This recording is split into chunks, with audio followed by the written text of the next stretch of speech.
आज विश्व आयुर्वेद परिषद की इस अनवरत व्याख्यानमाला में हम आपके सामने एक नया व्याख्यान लेकर आज उपस्थित है।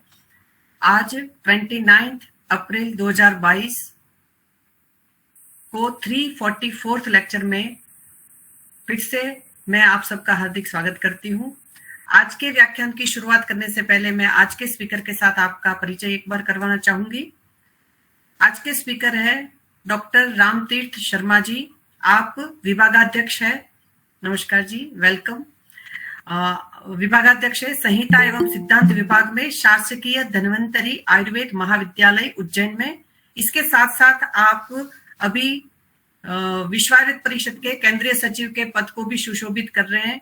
आपने अंडर ग्रेजुएशन और पोस्ट ग्रेजुएशन और पीएचडी की पढ़ाई आपने राष्ट्रीय आयुर्वेद संस्थान से की है। आपका टोटल टीचिंग एक्सपीरियंस 15 साल से ज्यादा है। इसके सिवाय आप विद्यार्थियों में एक सफल चिकित्सक के रूप में उनकी आयुर्वेद के प्रति, चरक के प्रति रुचि बढ़ाने के लिए उसको गायन के रूप में श्लोकों को प्रस्तुत करना, ये आपकी बहुत बड़ी विधा है। और मैंने जब आप यहाँ स्टूडेंट थे तब भी सबसे पहले आपके मुंह से हिता हितम सुखम दुखम वो श्लोक का गायन सुना था। और अभी जो अपना एक साथ में 2500 से भी ज्यादा की संख्या में एक साथ में अष्टांग हृदय के इन श्लोकों का गायन करके अभी जो हम बहुत अच्छा एक प्रोग्राम मध्य प्रदेश में आपने आयोजित किया, उसमें आपकी बहुत महती भूमिका है। बहुत सारे स्टूडेंट्स को आपने मोटिवेट किया और विश्व आयुर्वेद परिषद में आप कई वर्षों से अपना अनन्य योगदान दे रहे हैं और बहुत सारे विद्यार्थियों को आयुर्वेद के प्रति जागरूक करके उसके पठन पाठन और चिकित्सा के लिए आप उसको प्रेरित करते हैं। और मुझे एक वाकया याद आता है, जब ये व्याख्यानमाला शुरू नहीं हुई थी तब का है ये, 2000 शायद 12 या 13 का वाकया है। तब मध्य प्रदेश से सबसे ज्यादा एमडी में एडमिशन जयपुर में हुए थे, एनआईए में। तो मैं बलदेव सर से कह रही थी, मैंने कहा भाई एमपी वाले तो छा रहे हैं। तो सर ने तब मुझे कहा था, कहते हमारे कारण। मैंने कहा बस आप तो है ना सारी क्रेडिट ले लो, कहीं भी हो कुछ। तो सर ने कहा नहीं नहीं, एनआईए से जितने भी विद्यार्थी एमडी पीएचडी करके जाते हैं वही एमपी के बहुत सारे कॉलेजेस में पठन पाठन की प्रक्रिया और एमडी के प्रिपरेशन की प्रक्रिया, लगातार बच्चों के संपर्क में रह के उनको प्रेरित करने की प्रक्रिया, एनआईए मूल पावर हाउस है। और मैंने फिर बच्चों से पूछा भी बहुत सारों से, तो उन्होंने मैक्सिमम राष्ट्रीय आयुर्वेद संस्थान से पढ़े हुए उन सारे स्कॉलर्स के नाम लिए। तो मुझे सच में लगा कि नहीं, एनआईए बहुत बड़ा जंक्शन है जहां से बहुत अच्छे विद्यार्थियों का ऐसे सप्लाई होती है कि चलो जाके इधर आयुर्वेद संभालो उधर आयुर्वेद संभालो। तो मुझे सच में लगा कि नहीं, एनआईए एक, जैसे कहते भी है ना जयपुर को छोटी काशी, तो वो उसके अर्थ को चरितार्थ भी करता है कि सिर्फ नाम नहीं है, उसमें काम भी इतना ही झलकता है। तो आप भी यहाँ के स्कॉलर रहे और आपका इंट्रोडक्शन करवाते हुए भी मुझे सबके सामने बहुत अच्छा लग रहा है। तो आपका यहाँ इस प्लेटफॉर्म पर बहुत बहुत हार्दिक स्वागत है। और मैं आज के लेक्चर्स के लिए आपको निवेदन करती हूँ, स्वागत, अग्रिम धन्यवाद। और over to you doctor Ramtirth ji. नमस्कार। बहुत बहुत सादर धन्यवाद मैडम। ओम विश्वानि देव सवितुर्दुरतानि परासुव यद्भद्रं तन्नासुव नमामि धन्वन्तरिमादिदेवं सुरासुरैर्वन्दितपादपद्मं लोके जरारुकभयमृत्युनाशं दातारमीशं विविधौषधीनां यत्प्रभापटलोदभासि भासतेऽद्यापि भारतम् आयुर्वेदात्मकं ज्योतिश्शाश्वतं न प्रकाशताम् आयुर्वेदात्मकं ज्योतिश्शाश्वतं न प्रकाशताम्। आज के इस कार्यक्रम में उपस्थित सभी गणमान्य आचार्यगण, हमारी परमादरणीय परम श्रद्धेया पुरुषार्थ की प्रतीक डॉक्टर हेतलबेन मैम, आप विगत 10 वर्षों से अनवरत इस श्रृंखला को जारी रखे हुए हैं। संकल्प से सिद्धि की ओर आपका ये जो भागीरथ प्रयास है, जिसके अंतर्गत हम सभी ने ऐसा एक प्रण लिया है, एक निश्चय लिया है कि भारत की प्रमुख चिकित्सा पद्धति, मुख्य चिकित्सा पद्धति आयुर्वेद होनी चाहिए। उस प्रण को लेकर आप और परमादरणीय परम श्रद्धेय गुरुवर अपने संकल्प के साथ अनवरत रूप से बिना थके हुए अनथक और पुरुषार्थ की पराकाष्ठा कर रहे हैं। निरंतर आपका ये जो साप्ताहिक व्याख्यानमाला है, ये लगातार चल रहा है। ये हम सबको प्रेरणा देने वाला तो है ही, साथ में अपने आप में ही एक बड़ा उदाहरण हमारे समस्त नई पीढ़ी के लिए और आने वाली पीढ़ियों के लिए रहेगा। आज के इस कार्यक्रम में उपस्थित समस्त विद्यार्थीगण, आप सभी लोग निरंतर इस प्रकार के अध्ययन, अध्यापन आदि संभाषाओं में जुड़े रहें और आयुर्वेद के विषय को तज्ञता के साथ हृदयंगम करने के लिए प्रयासरत रहें। आज का जो विषय है ऋतु चक्र और बल, इस विषय पर जब विद्यार्थी प्रथम वर्ष में अष्टांग हृदय के अंतर्गत तीसरे अध्याय ऋतुचर्या को पढ़ता है, तो सबसे पहले ये विषय उसके सामने प्रस्तुत होता है। अब क्या है कि विद्यार्थी जो आता है वो वर्तमान के विज्ञान का विद्यार्थी है और 10वीं कक्षा तक, 10वीं क्लास तक वो भूगोल विषय को, जियोग्राफी को भी पढ़कर आता है। ऐसे समय में इस पूरे प्रकरण को हमको उसको भूगोल, विज्ञान और आयुर्वेद, इन तीनों विषयों के साथ लेते हुए हमें उनको पढ़ाना चाहिए। तो जैसा कि ये जो देश है भारत, पूरे विश्व में एकमात्र ऐसा देश है जहां हमारे पास 6 ऋतुएं हैं, जहां अलग अलग मौसम का निर्धारण होता है। पूरे विश्व में यदि आप अमेरिका जाएंगे, इंग्लैंड जाएंगे, ऑस्ट्रेलिया जाएंगे, अफ्रीका जाएंगे, यूरोप जाएंगे, रशिया जाएंगे, चाइना जाएंगे, पूरे देश में, पूरे विश्व में कहीं भी आप चले जाइए, परंतु ये जो 6 ऋतुएं हैं, शिशिर, बसंत, ग्रीष्म, हेमंत, वर्षा, शरद, हेमंत, ये जो 6 ऋतुओं का जो निर्माण है, ये केवल और केवल भारत में ही है। ये ऐसा अद्वितीय देश है भारत। इसका एक कारण है विशेष रूप से, हमारे ऋषि मुनि आयुर्वेद शास्त्र के साथ साथ ज्योतिष के और खगोल के, इसके भी बड़े प्रकांड आचार्य थे। तो जब आप तीसरे अध्याय में जाते हैं अष्टांग हृदय के में, तो वहां पर उल्लेख मिलता है उत्तरायण और दक्षिणायन शब्द वहां हमें मिलते हैं। तो उत्तरायण का अर्थ क्या और दक्षिणायन का अर्थ क्या, यदि हम इसको विषय को थोड़ा ध्यान से समझेंगे तो अयन कहते हैं मार्ग को, तो उत्तर का मार्ग, और दक्षिण अयन यानी कि दक्षिण का मार्ग। तो दक्षिण कैसे और उत्तर कैसे, यदि इसको और स्पष्ट करेंगे अपन, तो यदि हम पूरे पृथ्वी के, यदि हम मैप को देखें, जैसे ये अपने पास ग्लोब है और इस ग्लोब में ये पृथ्वी है, तो ये अफ्रीका है, यहां से ऑस्ट्रेलिया है।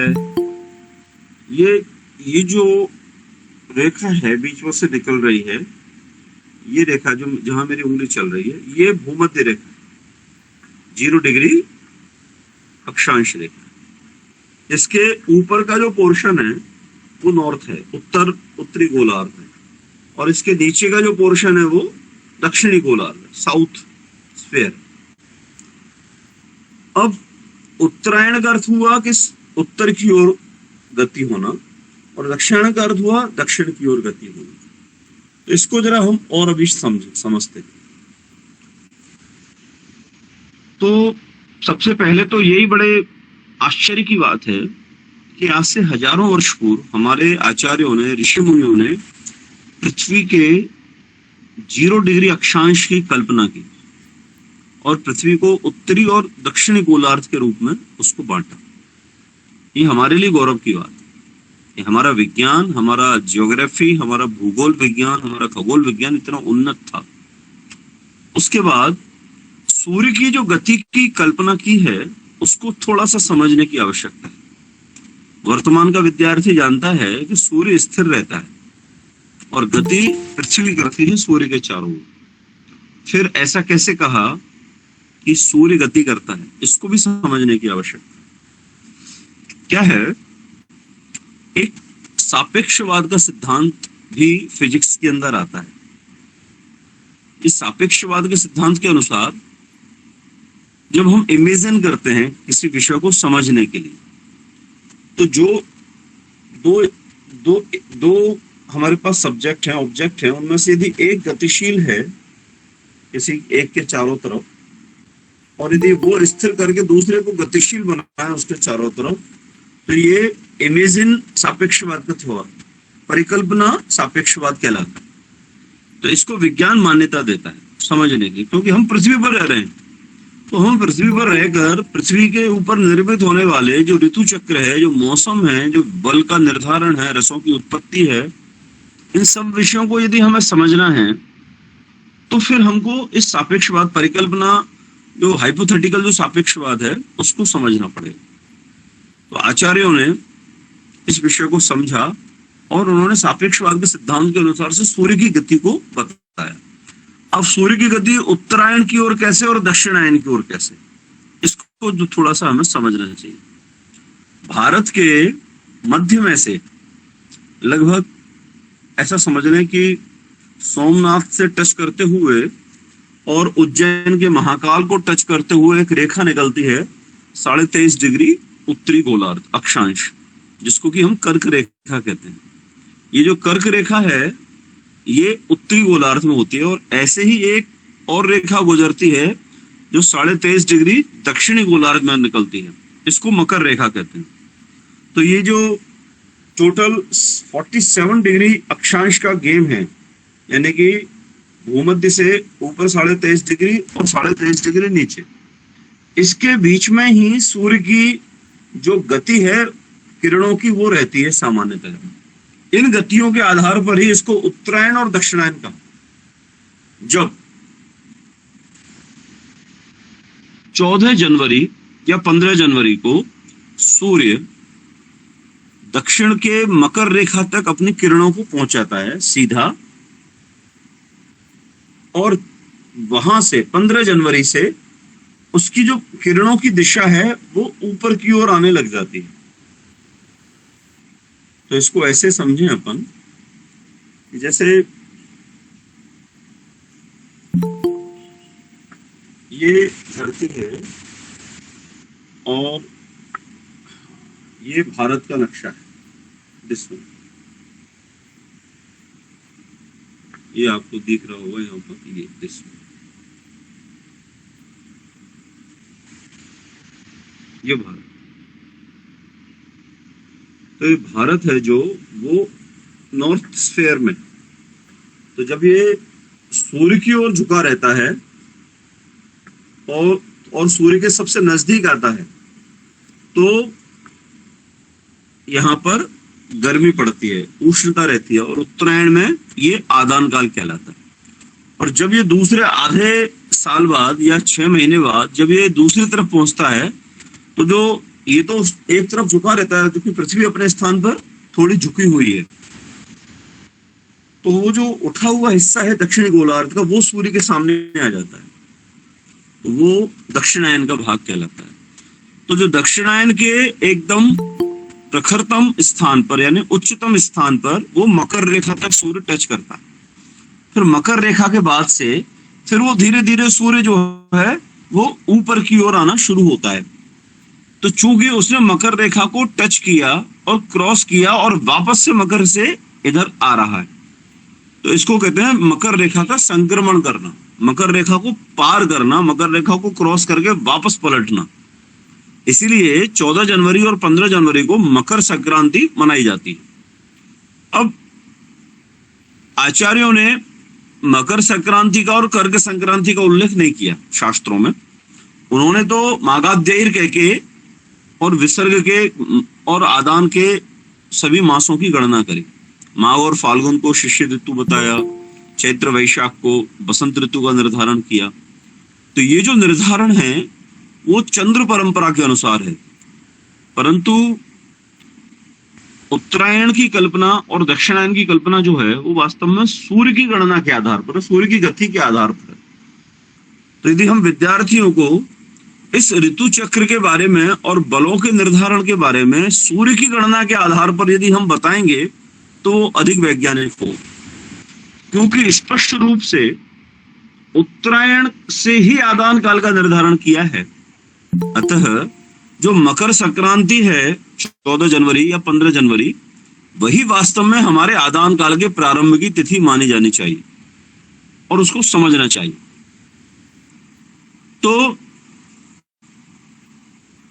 स्पष्ट है कि मकर रेखा दक्षिणी गोलार्ध में है और वहां से सूर्य उत्तर की ओर आना शुरू होता है।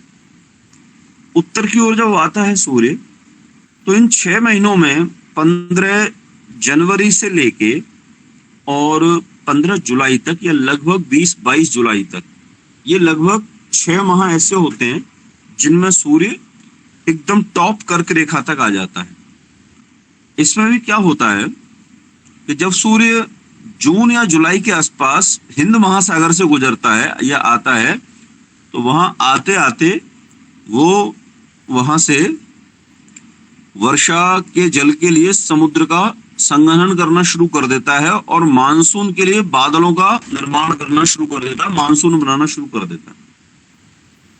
इसीलिए इस एक माह को, जो लगभग जुलाई का मध्याह्न है या 15 दिन है, और आगामी जो अगस्त जुलाई के शेष दिन है, वो जो एक माह है, वो कर्क रेखा से नीचे के हिस्से में, भारत के हिस्से में प्रावृत ऋतु के बारे में भी इसको कहा जाता है। ये सूर्य की गति के कारण से है, और सूर्य जब दक्षिण से उत्तर की ओर बढ़ता है और कर्क संक्रांति तक आता है तो इस प्रकार की स्थिति आती है। अब क्या है,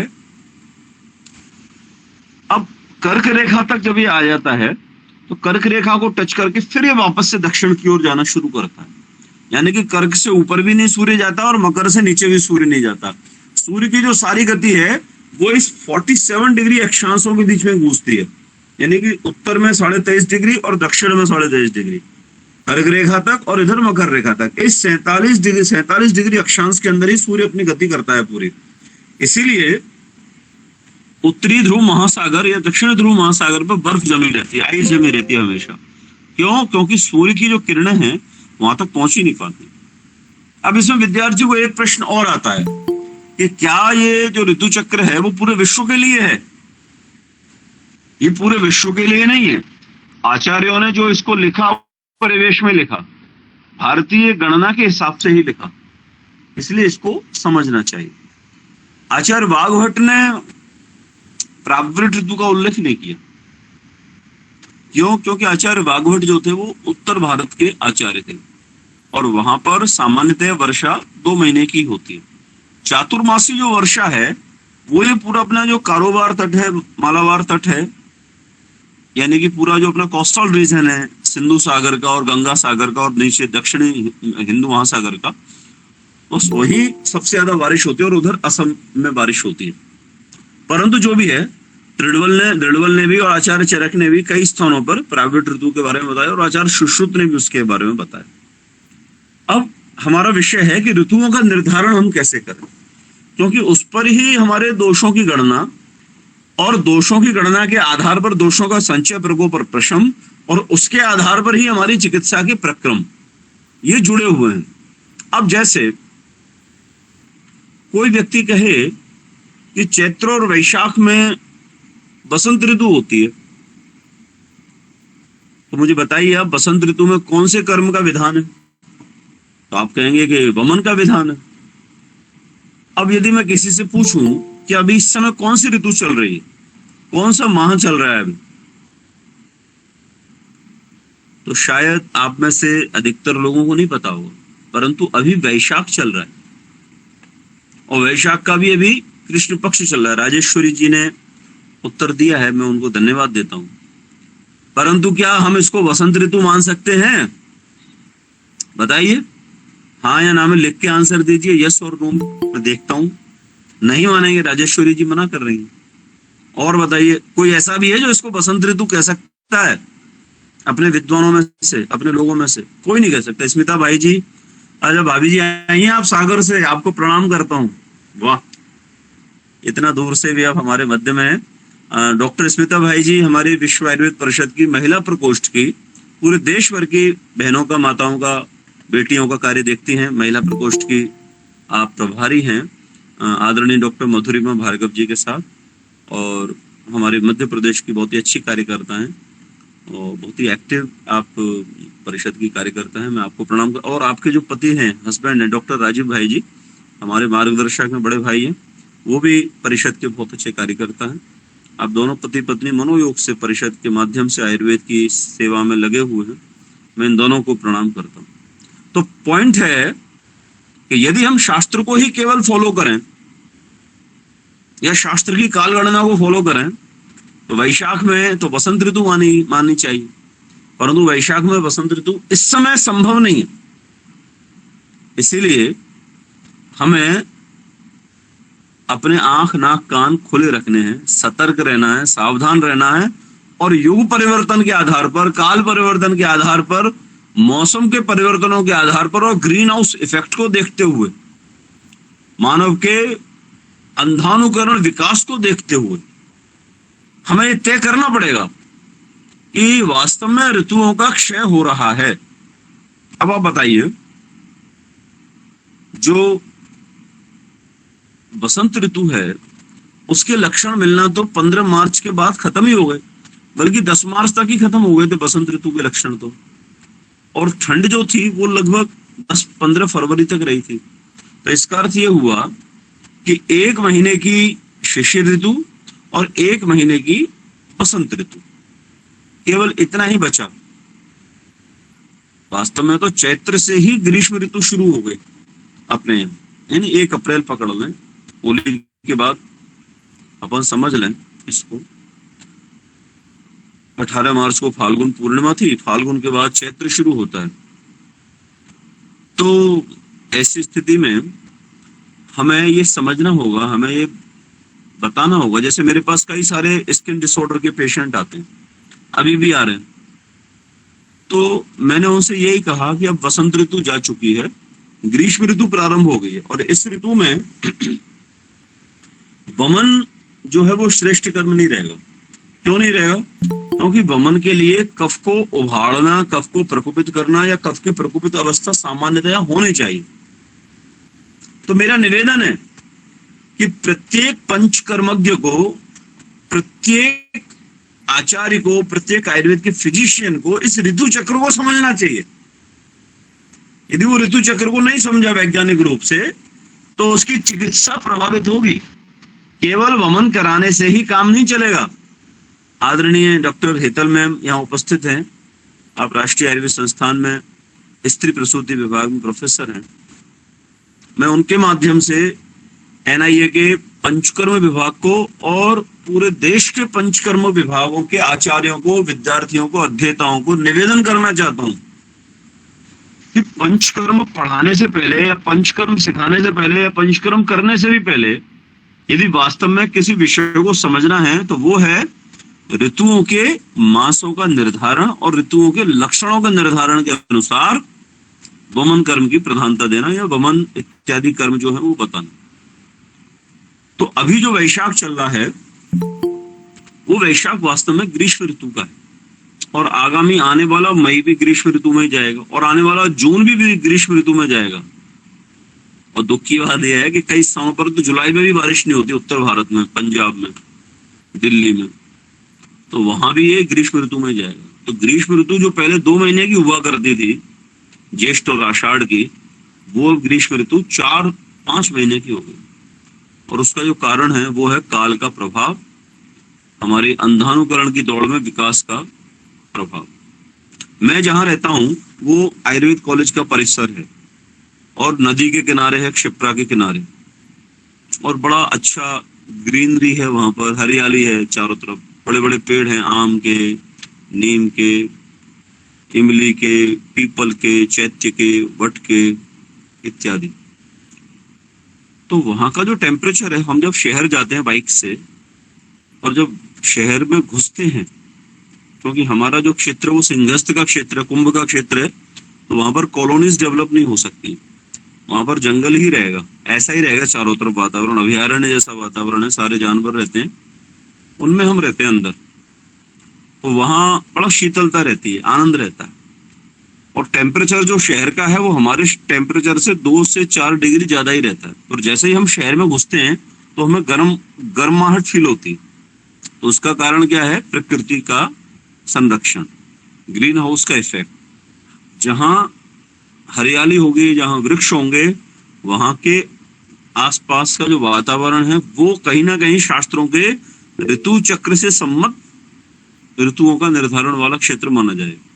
परंतु जहां पर हरियाली नहीं है, ग्रीन हाउस नहीं है, सीमेंट के, कंक्रीट के जंगल हैं, डेवलपमेंट है, केवल शहरी शहर हैं, सड़कें ही सड़कें हैं, बड़ी बड़ी मल्टी बिल्डिंग्स हैं, हाई राइज बिल्डिंग्स हैं, वहां पर ये जो ऋतु चक्र का प्रभाव है वो नहीं दिखेगा। तो मेरा निवेदन था कि मकर संक्रांति से लेकर कर्क संक्रांति तक सूर्य की जो गति है, आभासी आपेक्षिक गति है, वो शुरू होती है विसर्ग का आदान काल से, शिशिर ऋतु से, और समाप्त होती है ग्रीष्म ऋतु पर, इन 6 महीने में। और फिर यहां से जब कर्क संक्रांति आती है और कर्क रेखा पर जाकर सूर्य टच करता है, तो वहां से फिर जब वो दक्षिण की ओर जाना शुरू करता है सूर्य, तो वो जाते फिर अगले 6 महीने में, यानी कि 14 जनवरी तक जाते जाते ये दक्षिण दिशा की ओर जा रहा है, तो ये विसर्ग काल कहलाता है। यानी कि दक्षिण से जब उत्तर की ओर जाए सूर्य तो ये उत्तरायण, और जब कर्क रेखा से मकर रेखा की ओर आए सूर्य तो ये दक्षिणायन। इसके आधार पर ऋतुओं का निर्धारण तय होता है। तो जाता हुआ सूर्य और आता हुआ सूर्य, अब आप कहेंगे कि इसमें अंतर क्या है? अंतर केवल वर्षा की वजह से आता है। जैसे ही सूर्य उत्तर दिशा की ओर बढ़ता है अपनी पूरी शक्ति के साथ, और हिंद महासागर, सिंधु सागर, गंगा सागर, इन सागरों के ऊपर से निकलता है, जिसको हम अरब सागर कहते हैं, वास्तव में वो सिंधु सागर है। और जो गंगा सागर है, जिसको कि बंगाल की खाड़ी कहा जाता है। अब बंगाल की खाड़ी एक ज्योग्राफिकल टर्म है, किसी सागर का नाम नहीं हो सकता। तो सागर तो वो है जिसमें गंगा नदी गिरे। हमारी गंगा नदी बड़ी विशाल है, महानतम है, इसलिए उसको गंगा सागर नाम दिया गया। तो इन सागरों में जब सूर्य ऊपर बढ़ता है तो वो मानसून का निर्धारण करता है, और यहां से प्रावृत ऋतु अथवा वर्षा ऋतु का प्रारंभ होता है। और वर्षा ऋतु जब आती है तो अपने साथ पानी लेकर आती है, जल लेकर आती है। उस जल के कारण से सारी प्रकृति में सरसता आ जाती है, शस्यता आ जाती है, हरियाली हो जाती है, और इस प्रकार से जो उष्णता है, जो आदान का भाव है, वो समाप्त हो जाता है। आग्नेय भाव समाप्त हो जाता है, दक्षिण भाव समाप्त हो जाता है, और वहां सौम्यता की प्रखरता होती है, सौम्यता का उत्पादन होता है, सौम्य रसों का आविर्भाव होता है, सौम्य गुणों का आविर्भाव होता है। इसीलिए इसको विसर्ग काल का, इसी ऋतु में बल का निर्धारण भी होता है। इसी शिशिर ऋतु के बाद ये जो विसर्ग काल है, जिसमें वर्षा, शरद और हेमंत आते हैं, इसमें ही सारे बलों का भी निर्माण होता है सृष्टि में, इसलिए इसको विसर्ग कहते हैं। तो जब ये कर्क रेखा को टच करके, संक्रमण करके वापस से दक्षिणी गोलार्ध की ओर जाता है सूर्य, तो भी दिशा वही है जो आते हुए दिशा है, परंतु जब आ रहे थे तब वर्षा नहीं थी, अब जब जा रहे हैं तो वर्षा के साथ जा रहे हैं, वर्षा के साथ आ रहे हैं। इस कारण से इसको विसर्ग काल कहा गया। निर्माण जो है धरती के ऊपर, जो निर्माण होता है, जो गेहूं का निर्माण होता है, गेहूं की खेती जो लगती है, चावल की खेती जो लगती है, वो वर्षा के बाद ही लगती है, इसलिए इसको विसर्ग कहा। अब बलों के निर्धारण की यदि अपन बात करें तो जैसा कि मैंने बताया, यदि हम आदान काल से शुरू करें, मकर रेखा से शुरू करते हैं इस विषय को, तो मकर रेखा पर जब सूर्य होता है तो यहाँ पर शिशिर ऋतु रहती है, क्योंकि सूर्य की जो किरणें हैं वो हमारे ऊपर सीधे नहीं है। हमारा जो हिस्सा है वो, भारत का जो हिस्सा है वो नॉर्थ स्फीयर में है, और जो दक्षिणी गोलार्ध के जो विषय हैं, ऐसे समझें इसको, ये धरती झुकी हुई है एक तरफ, देखिए टेढ़ा है ग्लोब। तो जब ये देखे, जैसे ऑस्ट्रेलिया से अपनी मकर रेखा गुजरती है, तो ऑस्ट्रेलिया से जब ये मकर रेखा गुजरती है, और ये जैसे आप सूर्य हैं, आप ऑडियंस सूर्य हैं, और यहां पर से जब सूर्य होता है तो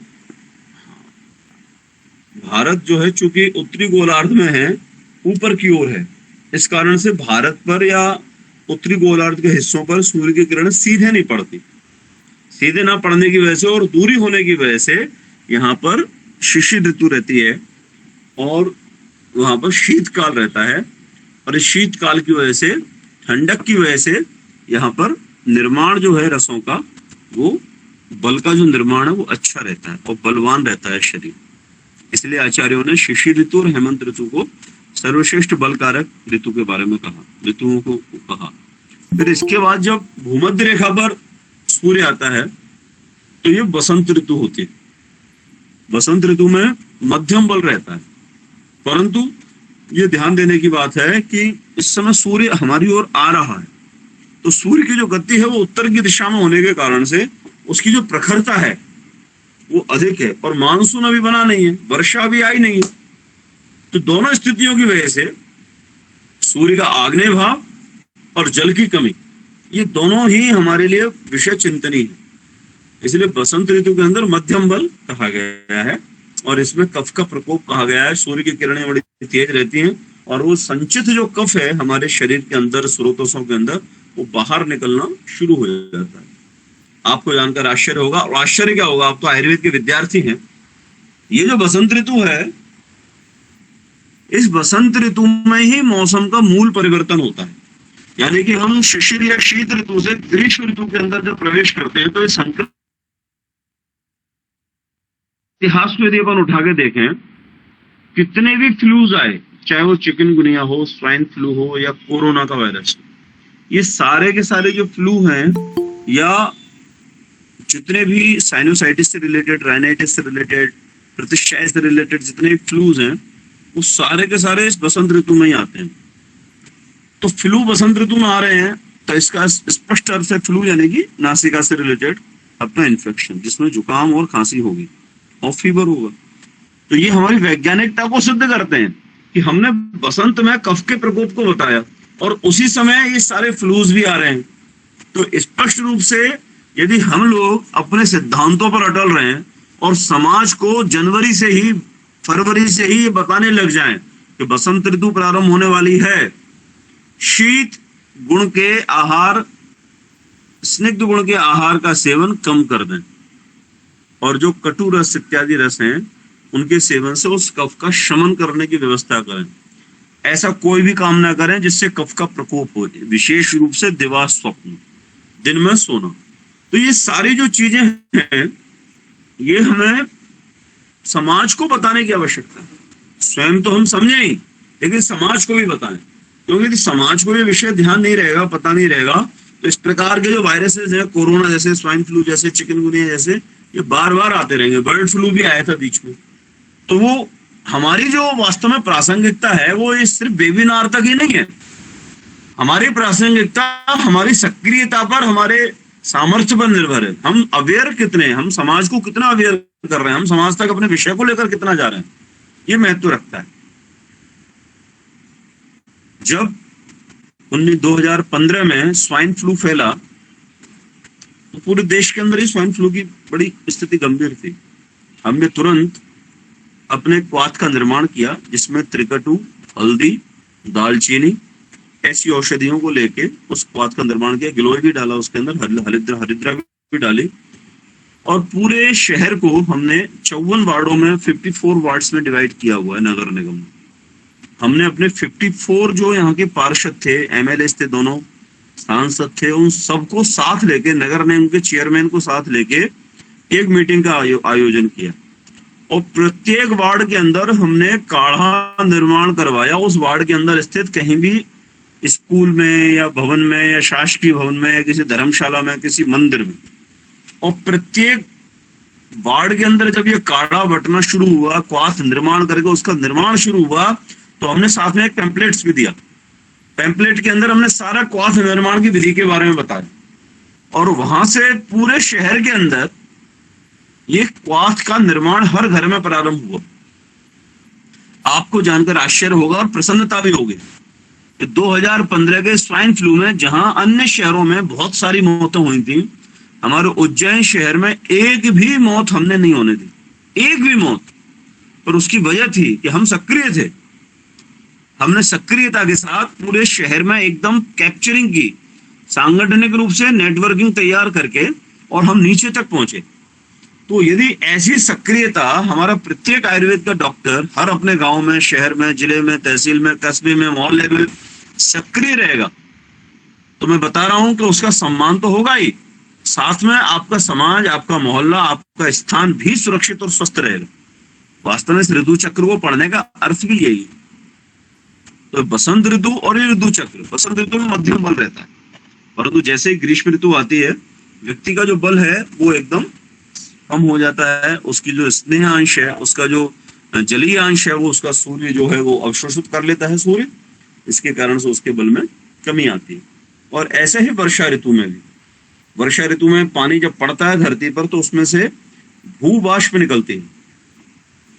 तो आचार्य चरक तो कहते हैं भूबाष्पात मेघ निश्चंदात, भूबाष्प के कारण से और मेघों के बने रहने के कारण, बादलों की वजह से, तो जमीन में से जब भाप निकलती है तो पूरे शरीर और सृष्टि के प्रत्येक कंटेंट के अंदर भी वो भाप जाती है। उस भाप के कारण से हमारी जो अग्नि है वो दुष्ट हो जाती है। अग्नि दुष्ट होने का क्या अर्थ है? आप फर्ज कीजिए, इमेजिन कीजिए, सपोज कीजिए कि वर्षा ऋतु का समय है, 3 से 4 बज रहे हैं उस समय, ऊपर बादल है, नीचे से भाप निकल रही है, तो आपके शरीर पे पसीना होगा कि नहीं होगा? जिसे उमस कहते हैं। तो उमस होगी उस समय। ये उमस जो है, ऐसे समय में यदि कोई आपसे कहे कि मैं आपको छोले भटूरे खिलाना चाहता हूँ, या दाल बाटी खिलाना चाहता हूँ, या पूरी सब्जी खिलाना चाहता हूँ गरम गरम, तो आप क्या कहेंगे कि मुझे न दाल बाटी चाहिए, न पूरी सब्जी चाहिए, न छोले भटूरे चाहिए, न कचौड़ी चाहिए, न समोसा चाहिए। मुझे क्या चाहिए? केवल ठंडी हवा चाहिए इस पसीने को सोखने के लिए, और एक ठंडा शीतल जल चाहिए जिसमें नींबू डाल के मेरे को कोई दे दे, हल्का सा सॉल्ट डाल के दे दे, जिससे जो डिहाइड्रेशन हो रहा है वो मैं दूर कर सकूं।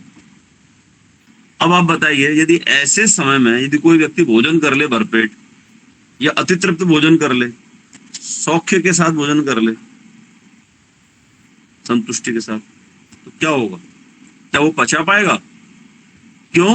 क्योंकि इस ऋतु में भूबाष्प के कारण से उसकी अग्नि दुष्ट हो जाती है, और सामान्यतया भोजन पचने के न पचने के कारण से, अग्नि दुष्टि के कारण से वहां पर भोजन में खटास आ जाती है, अम्लता आ जाती है, और वो अम्ल विपाक का कारण बनता है।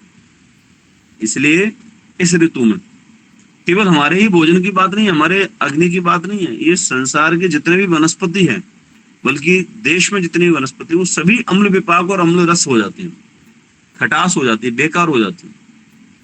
इसलिए वर्षा ऋतु के अंदर जो हरी सब्जियां हैं, जो जमीन में लगती हैं, उनको खाने से मना किया हुआ होता है, क्योंकि उनमें इन्फेक्शन की संभावना, जिसको कि सड़ाद कहते हैं, जिसमें बेकार हो जाता है फल या फ्रूट या सब्जी, उसकी संभावना दिख रहती है। बेकार होने का क्या अर्थ है? उसमें अम्लता आ जाती है। अम्लता कैसे आती है? भूबाष्प के कारण से, मेघ निश्चंदन के कारण से, और उमस के कारण से। ये जो अम्लता है, यही वास्तव में हमारे लिए नुकसानदायक। तो चाहे अग्नि के कारण से हमारे जीआईटी के अंदर अम्लता उत्पन्न हो, अथवा दृष्टि के वनस्पतियों के अंदर ये अम्लता उत्पन्न हो, पर ये अम्ल रस जो है वो वर्षा ऋतु के अंदर उत्पन्न होता है, और इसके कारण से जो बल है रोगी का वो बहुत ही कम रहता है। तो ग्रीष्म ऋतु और वर्षा ऋतु, इनमें बल अल्प रहता है, और इस वर्षा ऋतु में जो बल अल्प रहता है, तो ऐसे ही समय में वायु के जो विकार हैं वो बढ़े हुए होते हैं। और ये जो लक्षण है ये तय करने पड़ेंगे। केवल हमने ये कह दिया कि श्रावण और भाद्रपद में वर्षा ऋतु होती है और मान लो श्रावण में वर्षा ही नहीं हुई, तो हम ये नहीं कर सकते कि इनको बस्ती लगाई जाए। बस्ती का विधान तब तक नहीं होगा जब तक कि अम्ल विभाग नहीं होगा, वर्षा ऋतु नहीं होगी, पानी नहीं पड़ेगा, तब तक बस्ती नहीं देना। तो ऋतु चक्र का निर्धारण करना, ऋतुओं को समझना और लक्षणों के आधार पर फिर हमें पंचकर्म के अंदर प्रवृत्त होना, इन सभी विषयों को समझना चाहिए। इसके बाद शरद ऋतु आती है। शरद ऋतु में मध्यम बल रहता है और हेमंत ऋतु में बल प्रबल रहता है, अधिकतम रहता है। ऐसे शरद ऋतु को भी समझना चाहिए। शरद ऋतु में पित्त का प्रकोप होता है और चूंकि वर्षा के बाद की ऋतु है वो, तो शरद ऋतु भी एक समस्या पैदा करती है, वो है टेम्परेचर वेरिएशन का। तो जैसा बसंत ऋतु में मैंने निवेदन किया आपको, वहां भी कफ से संबंधित बीमारियां बहुत होती हैं, ऐसे ही शरद ऋतु में रक्त से संबंधित और पित्त से संबंधित व्याधियां बहुत होती हैं। क्योंकि शरद ऋतु में क्या है कि वर्षा के बाद जो संचित पित्त है वो प्रकुपित हो जाता है सूर्य की किरणों के कारण से।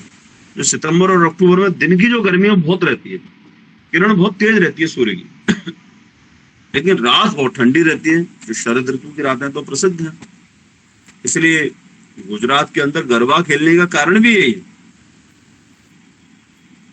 प्रदोषे चेंदु रश्मयः, ऐसे करके आचार्य चरक ने कहा, ये प्रदोष काल में इंदु रश्मियों का, शरद ऋतु में जो चंद्रमा की किरण है उनका सेवन करना चाहिए। क्यों करना चाहिए? उससे पित्त की शांति होती है। यानी कि अंदर तो बैठना ही नहीं चाहिए शरद ऋतु के अंदर। प्रत्येक व्यक्ति को घर से बाहर ही रहना चाहिए। घर से बाहर का मतलब अपने चौक में, आंगन में, बाहर लॉन में कुर्सी डाल के बैठे, घूमें, वॉक करें, और यदि सुविधा हो तो बाइक लेके निकल जाएं, कहीं अच्छे स्थान पर बैठे। हमारे यहाँ तो राम घाट है, क्षिप्रा नदी का किनारा है, हम तो बाइक लेके निकल जाते थे, वहीं बैठते थे आराम से। तो एक अच्छा स्थान है। तो ये जो टेम्परेचर वेरिएशन है, रात्रि में कम हो जाना और दिन में बढ़ जाना, ये रोगों का कारक है। इसको पहचानना और विरेचन देना। तो विरेचन जो है वो रक्त मोक्षण भी हो सकता है और सामान्य विरेचन जो हो सकता है वो भी हो सकता है। दोनों ही त्वक विकार, पित्तज विकार और रक्तज विकार, तीनों ही विकारों में अत्यंत लाभदायक है। मेरा फिर निवेदन है सभी विद्यार्थियों से, सभी आचार्यों से, पंचकर्म में निष्णात होना ही चाहिए। प्रत्येक विद्यार्थी जो इस वेबिनार में है, मैं उससे निवेदन करूंगा कि फर्स्ट ईयर में है, आप सेकेंड ईयर में, third year, fourth year, final MD, आप जाएं, पंचकर्म के विषयों को देखें, पंचकर्म के प्रोसीजर्स को देखें। अभी NCIMS ने बहुत ही अच्छी व्यवस्था की है, संहिता के टीचर्स के साथ OPD में नॉन लेक्चर अटेंडिंग क्लासेस लगाई। तो ये जो मैं बोल रहा हूं ना, ये बिल्कुल प्रैक्टिकल है, लेकिन यदि इसको पंचकर्म के संग एसोसिएट कर देंगे तो ये ज्यादा एप्लीकेबल। तो ऐसे करके इन विषयों को हमें समझना चाहिए। चूंकि वेबिनार की अपनी एक सीमा है, जितना हम बता सकते हैं उतना बताते हैं, और कुछ कष्ट भी रहता है मोबाइल पर और ऑनलाइन पर बोलने में। तो मैं आदरणीय हितल मैम से निवेदन करूंगा, मैं अपनी वाणी को विराम देना चाहूंगा। यदि किसी की कोई जिज्ञासा हो तो मैं प्रस्तुत हूँ। बहुत बहुत धन्यवाद आप सभी आयोजकों का, आपके प्रखर पुरुषार्थ को मैं प्रणाम करता हूँ। आपका जो संकल्प है भगवान करे वो जल्दी ही सिद्ध हो, और हम सभी लोग देखें, हमारी इन आंखों से ही देखें कि भारत के अंदर जो आयुर्वेद है पुनः मुख्य चिकित्सा पद्धति के रूप में स्थापित हो। और वास्तव में ये हमारा इसमें स्वार्थ नहीं है, मैं मैम को भी निवेदन करना चाहूंगा, ये जगती के कल्याण के लिए है, मानवता के त्राण के लिए है, ये सारे संसार के उद्धार के लिए है। आयुर्वेद को प्रमुख चिकित्सा पद्धति बनाना ही होगा, क्योंकि घर घर तक नेचुरल साथ में चिकित्सा जब तक नहीं पहुंचेगी, निरापद चिकित्सा जब तक नहीं पहुंचेगी ना संसार के अंदर, तब तक मानवता का कल्याण होने वाला संभव नहीं है। मैं फिर निवेदन करूंगा, ये हमारे लिए नहीं है, ये मानवता के लिए है, ये संसार के लिए, पृथ्वी के लिए है कि आयुर्वेद को पुनः अपने विराट स्वरूप में, अपने मुख्य चिकित्सा के स्वरूप में आना ही होगा। और आप सभी लोग उसके एम्बेसडर बने, उसके दूत बने, उसके माध्यम बने, उसके निमित्त बने, उसके साधन बने, और इस संकल्प से सिद्धि के इस कार्यक्रम को हम पुनः शक्ति दें और इस कार्यक्रम में जुड़ते रहें। इस मैडम की जो ये पहल है, हमारी गुरु माता है, उनकी जो ये पहल है, उनकी जो तपस्या है, उसमें हम सभी लोग सहयोग करें। सभी विद्यार्थी प्रति सप्ताह जरूर इस यज्ञ के अंदर शामिल हो, ऐसा मेरा निवेदन है। बहुत बहुत धन्यवाद मैडम, आपके चरणों में प्रणाम करता हूँ, आशीर्वाद बनाए रखें। जय श्री राम। प्रणाम। जी जी, बहुत बहुत धन्यवाद। आपने बहुत ही बढ़िया विषय सभी विद्यार्थियों के सामने रखा और इसी ऋतुचर्या के बल के अनुसार हम सभी रोगों का पथ्यापथ्य भी निर्धारित करते हैं। और लोली महाराज जी ने तो कहा भी है कि पथ्ये सत्य गदातस्यम किम औषध निसेवणे ही, पथ्ये असति गदातस्यम किम औषध निसेवणे। तो कहीं ना कहीं ऋतु के अनुसार बल और उस बल से फिर आहार, औषध और विहार सभी को डिसाइड करना, ये सच में बहुत ज्यादा प्रासंगिक है, वैज्ञानिक है। और कहीं ना कहीं हमें स्वस्थ ऊर्जस्करम भी रहता है। अगर कोई व्यक्ति स्वस्थ ही है तभी भाई ऋतुचर्या का बल उसको बहुत ज्यादा कामयाब बनाएगा। डॉक्टर रामतीर्थ, मैं चाहूंगी कोई आप एक चिकित्सा का केस अगर हम सबके सामने रखे तो हम जैसे घंटा से 1.5 घंटा तक एक वो लेते हैं, तो आपका चरक का ज्ञान इतना बढ़िया है तो हमारे पास समय है थोड़ा सा कि जिसमें हम कोई तब तक अगर कोई क्वेश्चन उसमें आता है चैट बॉक्स में तो मैं लेती हूँ। अभी विगत दिनों मेरे पास एक फोन आया, विगत दिनों का अर्थ ये बात है वर्षा ऋतु के यानी लास्ट ईयर अगस्त की बात है लगभग ये। तो मेरे मित्र को एक स्किन डिसऑर्डर हुआ था मैम, तो मैंने उनका जब फोटोज मंगवाए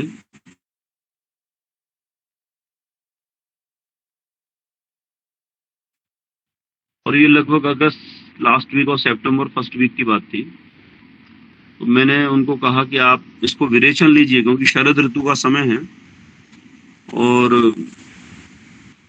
वो अपने संघ के कार्यकर्ता थे। अब उनको व्यस्तता की वजह से, नौकरी की वजह से वो आ नहीं पा रहे थे उज्जैन, तो मैंने तो उनको पंचतिक्त घृत से पहले स्नेहन करवाया। स्नेहन का अर्थ डेली में 20 से 30 ml उनको स्नेहन करवाया और 7 दिन स्नेहन के बाद उनको अपना स्वेदन दिया, मतलब भोजन कराया अच्छा खासा, और फिर स्वेदन के बाद उनको त्रिफला के क्वाथ के साथ और एरंड तेल के साथ प्रातःकाल सेवन करवा के उनको विरेचन करवाया। तो ऐसा जब उन्होंने किया, एक ही बार किया उन्होंने, आप सभी को जानकर आश्चर्य होगा, दूर बैठे हुए, मैं लगभग जावरा से काफी दूर था, और मैडम उनको लगभग 75% आराम जो था इस विसर्ग के अंतर्गत, और जो ऊपर उनके परेशानी हो रही थी स्किन के ऊपर, छाती पर और पीछे पीठ पर, उससे बड़ा आराम रहा। तो यदि हम अपने जीवन में ऐसे ही हमारे यहाँ उज्जैन के अंदर एक आचार्य देवकरण शर्मा देव हैं, उनके जो 2 बेटे हैं मैडम, एक कलेक्टर हैं जबलपुर के और एक बेटा ज्वाइंट कमिश्नर है इनकम टैक्स के, ऐसे आचार्य हैं वो, और उन्होंने अपना पूरा जीवन अपने जो वैदिक परंपरा का ज्ञान है उसके लिए दिया हुआ है। अब प्रोफेसर थे वो यूनिवर्सिटी में, पूरे समय यही करते हैं। तो उनको श्वास का बड़ा कष्ट था, तो मैंने श्वास के अंदर जो कहा है कि पहले स्नेहन करें, उसको मसाज करें, आक्तम लवण तेलेन नाड़ी प्रस्तर संकरई, और फिर वमन कर्म के लिए जो कहा आचार्यों ने, उस पूरी प्रोसीजर के आधार पर, अब चूंकि मेरे पास तो पंचकर्म का केंद्र नहीं है, परंतु मैंने उनको डिजिटल वमन कर्म करवाया, घर से ही वमन कर्म करवाया कि आप घर पर रह के और लघु वमन कीजिए। और लघु वमन में सिंपली पंचतिक्त घृत मैंने पिलवाया पहले उनको, 3 से 5 दिन उन्होंने पंचतिक्त घृत लिया, और उसके बाद आहार लेके रात्रि में अच्छा खासा, अगले दिन प्रातःकाल उनको वमन के लिए प्रेरित किया। और वमन में सिंपली ज्यादा कुछ औषधियां नहीं, केवल एक मदन फल पिप्पली जरूर थी और गन्ने का जूस, ऐसे इन 2 चीजों को लेकर उनको जब वमन के लिए मैंने प्रेरित किया, और उन्होंने वमन भी किया, और वमन के बाद जो लाभ हुआ, इसके अलावा भी मैं सामान्यतः जो कुंजल क्रिया है, सुखोष्ण जल और सेंधा नमक और एरंड तेल का भी मैं प्रयोग सामान्यतया करता हूँ, यानी वमन और विरेचन, इन दोनों को मैं होमली आदमी कर ले आराम से, आउटडोर के आधार पर ही, ये अपने परिचय में, अपनी चिकित्सा में अनिवार्य रूप से रखता ही। तो यदि ऊर्ध्व जत्रुगत विकार हैं, उदान वायुगत विकार हैं, तो वहां पर जो सैंधव लवण और जल के द्वारा कुंजल क्रिया, और सामान्य जो विकार हैं, जितने भी श्वास रोग का है, पक्षाघात है, वात व्याधियां हैं, या और भी कोई विषय है, उसमें एरंड तेल का तो और वेवंत तो मिलता ही है, अर्श रोग वगैरह है। तो इसके अलावा भी जो उदावरत वगैरह है, या हाइपरटेंशन का पेशेंट है, कार्डियक पेशेंट है, शोथ का रोगी है, ऐसे 50 तरह के मरीज आते हैं, उन सब में हम एरंड तेल का विशेष रूप से प्राथमिकता से विरेचन देते हैं। तो वो जो प्रक्रिया है वास्तव में ये शोधन की, ये हमें बड़ा लाभ देने वाली प्रक्रिया है। इसीलिए मैंने आग्रह किया कि हमको इस चीज को, हमारे को विद्यार्थियों को इसके लिए तैयार रहना चाहिए, तज्ञ रहना चाहिए और प्रयास करना चाहिए अधिक से अधिक विद्यार्थी इसमें जुड़े और इसको सीखें पंचकर्म में जाकर और अपनी चिकित्सा में जरूर इसका उपयोग करें।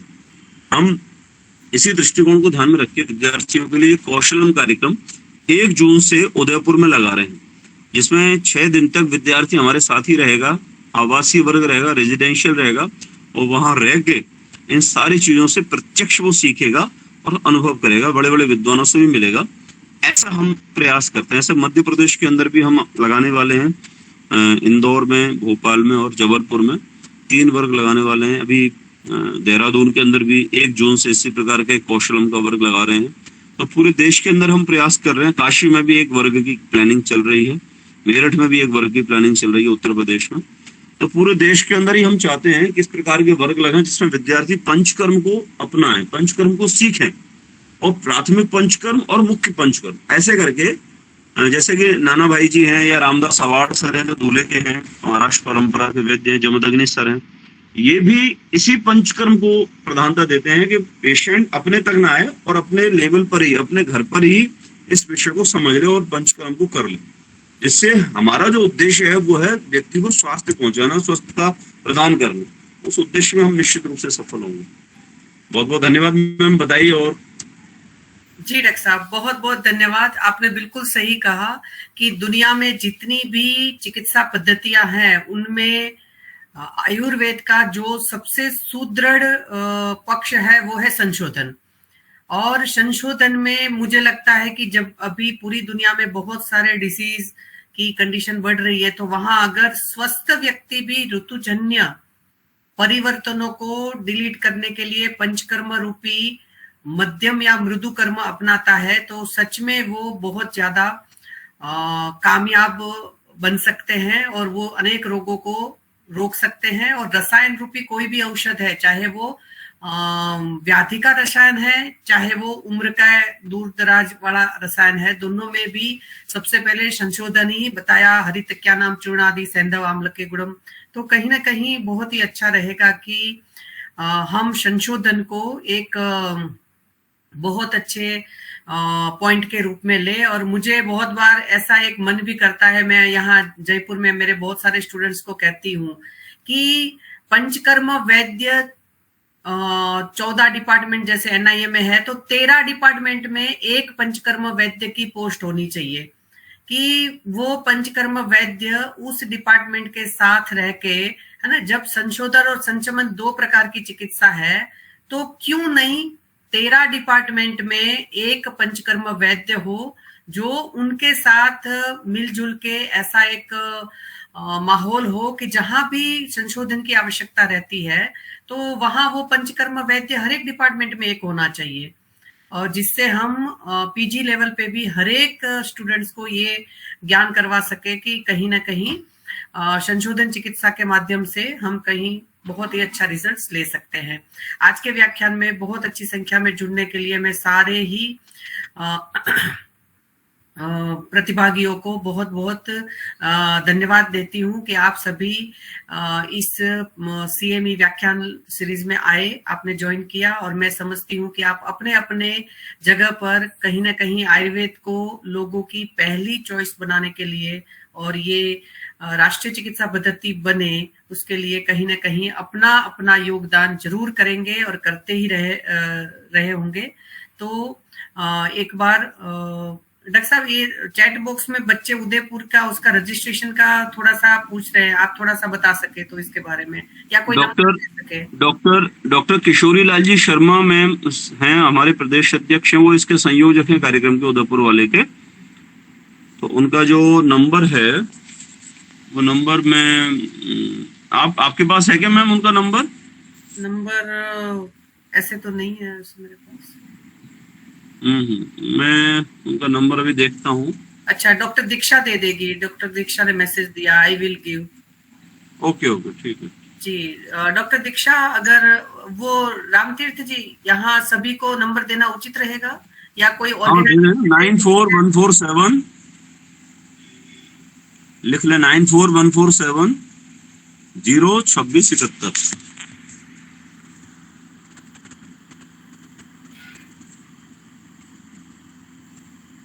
हाँ, दीक्षा ने दे दिया, बराबर। हाँ जी, तो ये कहीं ना कहीं हम एक अच्छे समाज का निर्माण करें और आयुर्वेद के लिए जो एक सकारात्मक रूप से हम एक अच्छी परिवर्तन चाहते हैं उसको भी कर सके। एक छोटा सा मैं वाक्य आप सबके सामने रखना चाहूंगी कि जिसमें आजादी का अमृत महोत्सव अभी 75वां साल चल रहा है, तो कहीं ना कहीं अनेक क्रांतिवीरों ने जो आजादी के लिए अनेक समय पूर्व से ही अपने जीवन का वीर गति को प्राप्त हुए, जीवन का बलिदान दिया। तो ऐसे ही एक व्यक्ति बाबू वीर कुंवर सिंह जी परमार, जिनको 80 वर्ष की उनकी स्वयं की आयु थी, उसके बावजूद भी उन्होंने 1857 के एकमात्र वो योद्धा रहे कि जिनके ऊपर वृद्धावस्था का कोई असर नहीं रहा है। ऐसे प्रातः स्मरणीय वीर कुंवर सिंह जी पवार का जन्म 13 नवंबर को हुआ। उन्होंने इस स्वाभिमान की आजादी की लड़ाई को बरकरार रखने के लिए अंतिम समय तक जगदीशपुर की अपनी जो जागीर थी उनके लिए वो लड़े, और ईस्ट इंडिया कंपनी जिन्होंने हमें गुलाम बना के रखा था भारतीयों को, अनेक प्रकार से उनकी प्रताड़ना रहती थी, उनके सामने वो अच्छी तरह से सबल नेतृत्व के माध्यम से उन्होंने बहुत अच्छी लड़ाई लड़ी, और जिसकी हम कल्पना नहीं कर सकते, इतनी सशक्त सेना के सामने भी वो रणभूमि में जरा भी कायरता या घबराना उनके उसमें नहीं था। तो ऐसे वीर शहीद को हम 26 अप्रैल 1858 को उन्होंने वीर गति प्राप्त हुई, और उन्होंने प्रातः स्मरणीय वीर कुंवर सिंह जी ने यहाँ भारत की लिए, भारत माँ की अप्रतिम आस्था प्रेम के लिए अपना जीवन निछावर कर दिया। तो ऐसे महान क्रांतिवीर को आजादी के अमृत महोत्सव के इस 75वें साल में मैं सादर प्रणाम करती हूँ, नमन करती हूँ कि आप जैसे अनेक क्रांतिवीरों की जीवन की वीर गति के प्राप्त होने के कारण आज हम आजादी का सूरज देख रहे हैं और अपने अपने कार्य में बड़ी स्वेच्छा से कार्यरत है। तो हम आज भी आपको याद कर रहे हैं, और आपका स्मरण ही हमें देश के प्रति और समर्पण भाव से अपने अपने कार्य क्षेत्र में जुटने की एक बहुत अच्छी प्रेरणा देता है, सामर्थ्य देता है। तो ऐसे व्यक्ति को नमन करते हुए मैं आज के लेक्चर के आधिकारिक धन्यवाद के लिए डॉक्टर गीता मैम को आमंत्रित करती हूँ। Doctor Geeta ma'am. हेलो। अच्छा, गीता मैडम लेफ्ट हो गए। Doctor Bhuvnesh ji. Hello doctor Bhuvnesh ji, आपको आधिकारिक तौर पे धन्यवाद देने के लिए मैं आमंत्रित कर रही हूँ। सभी को प्रणाम।